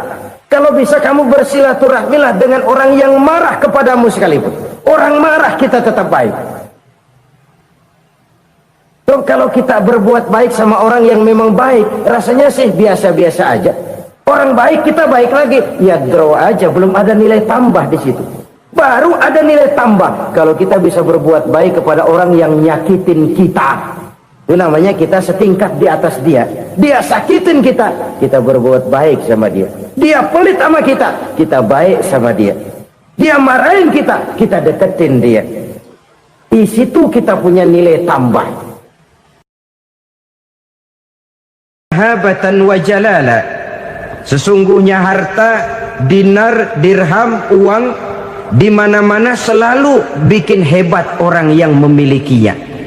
Coba lihat orang yang punya duit sama yang enggak punya duit, jangan gaya hidupnya, gaya jalannya aja lain. Wahia lisanun liman arada fasahatan, wahia silahun liman arada qitala. Uang adalah senjata yang paling ampuh bagi orang yang mau pergi perang, dan lidah yang paling fasih bagi orang yang mau bicara. Kalau bicara dengan lidah macet, cobalah bicara dengan harta, lancar. Sampai ada pepatah demikian, segalanya bisa diatur dengan harta. Maka di kalangan orang yang berpandangan semacam itu, seluruh kegiatan hidupnya hanya terfokus kepada bagaimana mengumpulkan harta yang sebanyak-banyaknya. Tidak peduli halal haram, tidak kenal sore pagi siang dan malam, tidak sempat sujud, jauh dari agama, jauh dari kehidupan yang bersifat ruhaniyah, jauh dari Allah dan sebagainya. Sampai dalam Al-Quran dikelompokkan dalam kelompok yang dinamakan lumazah. Allazi jama'a malahu wa 'addadah yahsabu anna malahu akhladah. Mereka mengumpulkan harta sebanyak-banyaknya dan menyangka bahwa harta yang banyak itu dapat mengekalkan hidupnya, mengekalkan kekayaannya, mengekalkan kebahagiaannya.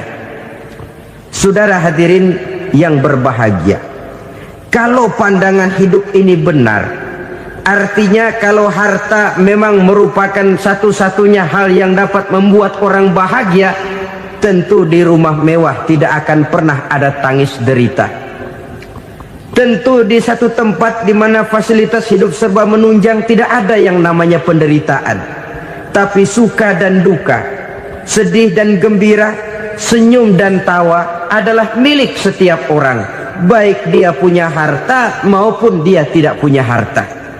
Nyatalah bahwa harta semata-mata bukan merupakan jaminan bahwa orang akan bahagia. Walaupun tanpa harta orang sulit untuk bahagia. Saya mau cerita, ada orang super kaya, namanya Aristotle Onesimus, raja tanker Yunani. Dia punya kapal tanker saja konon sampai 11 banyaknya. Punya perusahaan penerbangan yang disebut Olympic Airlines, punya hotel di berbagai kota besar di dunia ini, sejak dari New York, London, Paris, Rome dan sebagainya. Bahkan punya pulau yang dia namakan Pulau Scorpio. Ini kan namanya sudah kaya nggak tanggung-tanggung, punya pulau. Nah, dia punya 2 orang anak, yang satu laki-laki namanya Alexander, yang satu perempuan namanya Maria Onesimus. Seluruh harapannya tertumpah kepada anak lakinya Alexander ini, yang akan meneruskan usahanya, meneruskan kekayaannya, meneruskan dinastinya. Apa yang terjadi? Ternyata anak yang dia harapkan yang bernama Alexander ini mati muda dalam kecelakaan pada waktu dia olahraga. Apa olahraganya? Namanya olahraga anak orang kaya, golongan jet set. Olahraganya olahraga pesawat terbang. Jatuh, ya nggak kapungut, habis mati. Tinggal satu anak perempuannya, Maria Onassis. Tapi anak perempuan ini juga malah urakan. Terakhir dia pacaran, bahkan kemudian kawin sama orang Rusia. Rupanya Aristotle Onassis ini broken. Kekayaannya yang berlimpah ruah, perusahaannya yang begitu banyak, siapa yang akan meneruskan? Siapa yang akan menggantikan? Sampai kemudian dia mengurung diri di Pulau Scorpio dan mati di sana secara mengenaskan.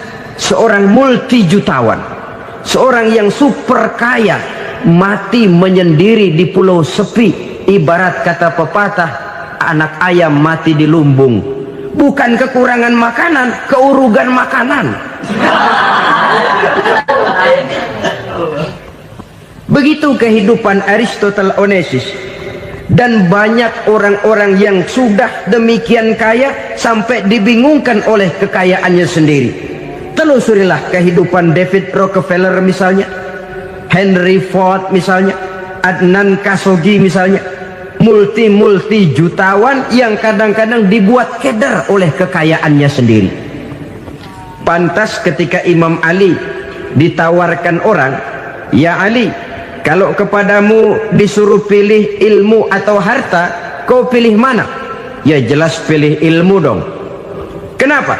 Pertama, ilmu kalau kita berikan kepada orang lain tambah. Tapi harta kalau kita berikan kepada orang lain kurang.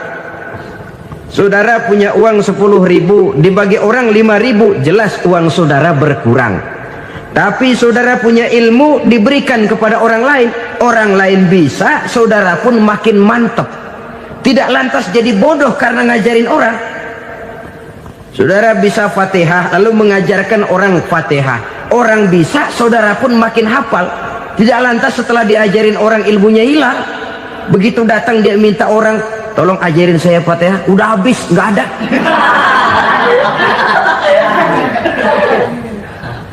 Yang kedua kata Imam Ali, ilmu menjaga kita. Kalau harta kita yang harus jaga. Makin banyak ilmu makin terpelihara diri seharusnya.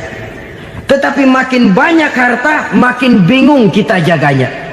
Sampai kadang-kadang kalau perlu seluruh keliling rumah dipasangi alarm. Belum cukup disewakan anjing besar-besar, pasang di depan pintu, awas anjing galak. Masih belum cukup juga, cari centeng tukang-tukang kepruk jaga rumah. Masih terasa belum aman, padahal rumahnya dikelilingi tembok besar. Di balik tembok ada pintu-pintunya tebal. Di balik pintu itu terbuka masuk kamar, kamar pun ada pintunya, pintunya pun kuat. Masuk ke dalam kamar ada lemari, lemarinya pun pintunya kuat, dikunci, kuncinya pun kuat.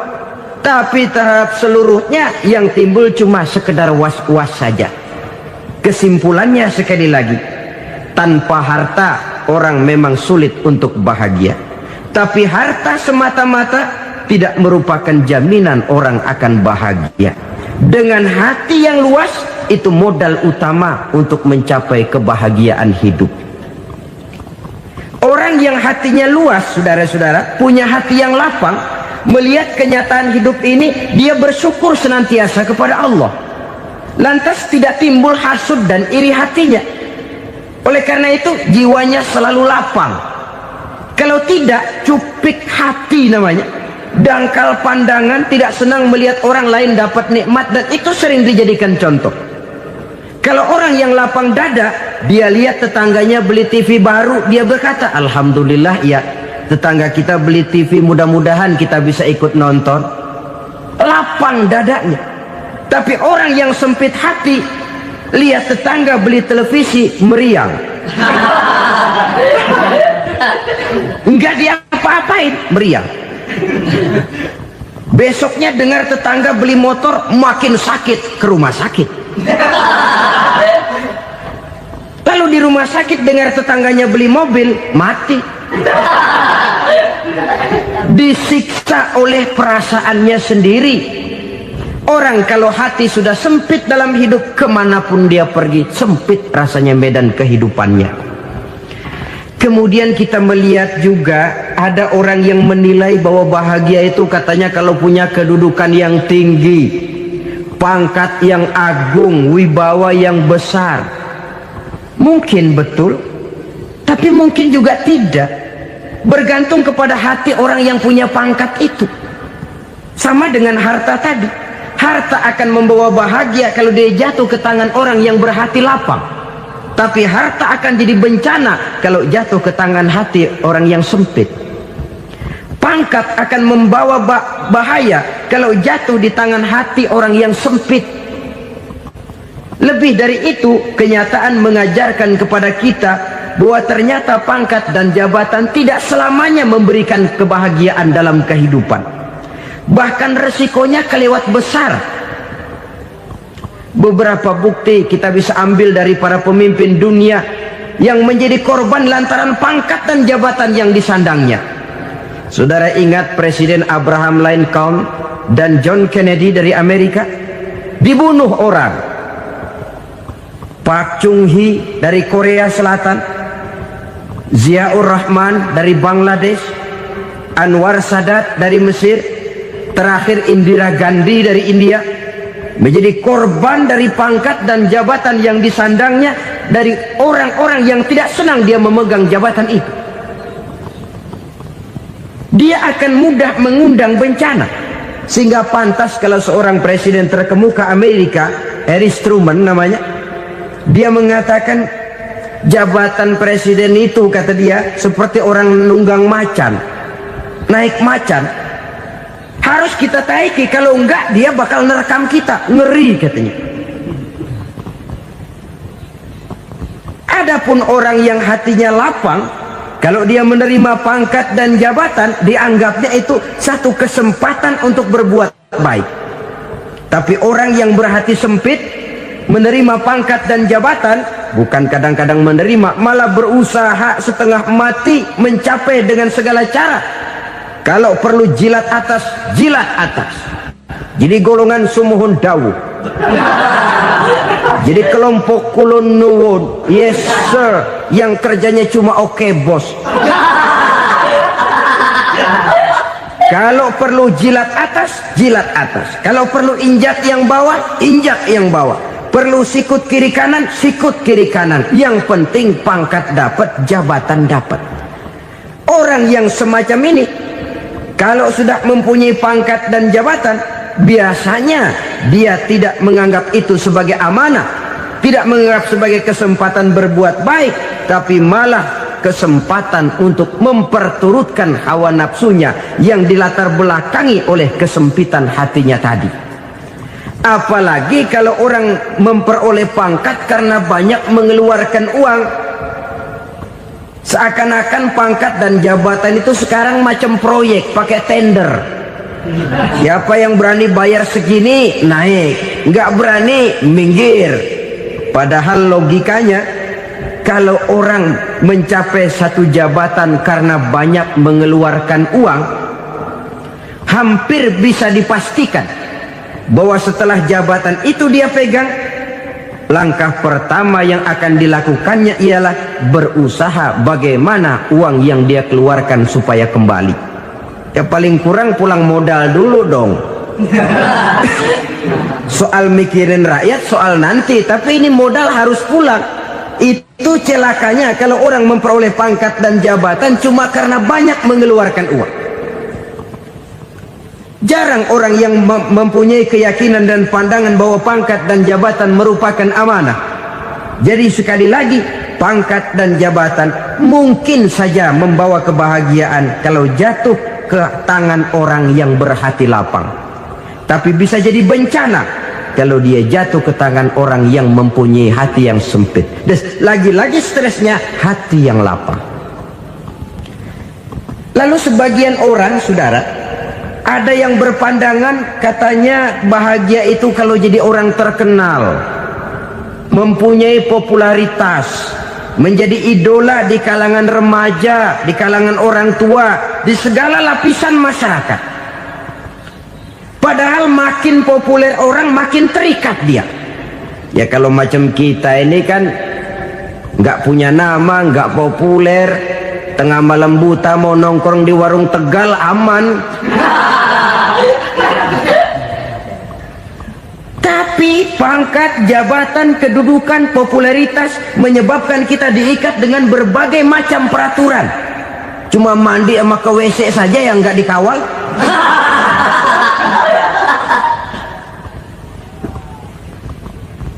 Benarkah popularitas, ketenaran membawa kebahagiaan? Mungkin, ya, tapi mungkin juga tidak.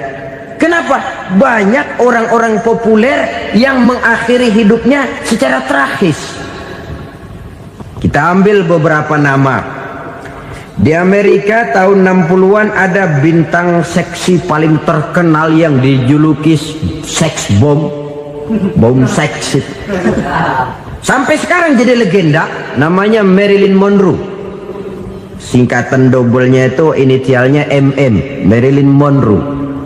Terkenal, top, sampai dia mati tahun 62. Namanya sekarang masih saja dibicarakan orang. Kenapa dia bunuh diri? Tidak punya hartakah dia? Banyak. Kurang populerkah dia? Seluruh dunia mengenalnya. Sejak rakyat kecil sampai pejabat tinggi dia punya hubungan. Kenapa? Jenuh. Dia terlahir dalam keadaan yatim. Setelah itu tidak lama dia berangkat remaja, ibunya meninggal. Pindah dari wanita asuh ke wanita asuh sampai 12 orang ibu angkatnya. Dan kekecewaan yang paling parah, setiap laki-laki yang dekat dengannya hanya seperti kapal berlabuh. Datang dan pergi silih berganti, padahal dia merindukan seseorang yang bisa melindungi hidupnya. Dia rindukan itu dan dia tidak pernah menemukan. Itu yang akhirnya menyebabkan dia minum pil tidur kelewat dosis, minum obat tidur kebanyakan, ya tidur terus sampai sekarang.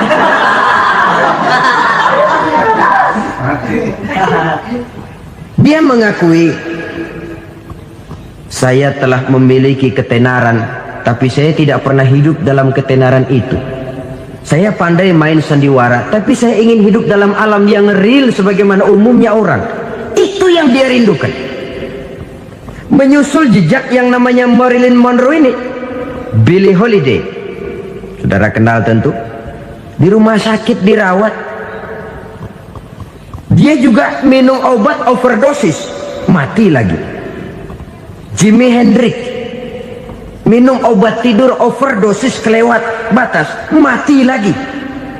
Lalu yang menghanyutkan diri di danau, Janis Joplin dan Brian Jones. Ini orang-orang populer, orang-orang terkemuka yang mengakhiri hidup secara tragis, bukan karena tidak terkenal, mungkin karena sudah saking terkenalnya. Contoh paling belakangan, Bruce Lee. Wah, ini tukang-tukang keprok tentu kenal siapa dia. Sampai sekarang pun tabir kematiannya masih merupakan misteri. Dan yang masih hidup juga menunjukkan gejala yang aneh. Michael Jackson, rumahnya di Beverly Hills itu dijaga sedemikian rupa, dan dia selalu curiga kepada setiap makanan harus steril, bersih dari segala macam kimia. Kemana dia pergi, itu tukang-tukang keprok sudah selalu menjaga dan mengawal, dan dia seakan takut menunjukkan mukanya yang asli. Hingga kalau tampil ke tengah di luar show, dia kadang memakai pakaian yang tidak menunjukkan dia yang sebenarnya, takut dikenali orang. Ternyata popularitas sering jadi momok yang meracuni kehidupan manusia. Oleh karena itu, benarlah junjungan kita pada saat beliau mengajarkan orang akan bahagia kalau dia mempunyai hati yang lapang. Nah, sekarang masalahnya untuk mendapatkan hati yang lapang, caranya bagaimana? Kita kembali kepada konsep Quran. Allah mengajarkan, ala inna bi dzikrillahi tatmainnul qulub. Ketahuilah bahwa dengan banyak mengingat Allah, hati akan tenang, jiwa akan lapang. Dengan kata lain, dekat dengan agama, merasakan kehadiran Allah dekat dalam hidup, itu muara pertama untuk mencapai hati yang lapang. Ala inna bi dzikrillahi tatmainnul qulub.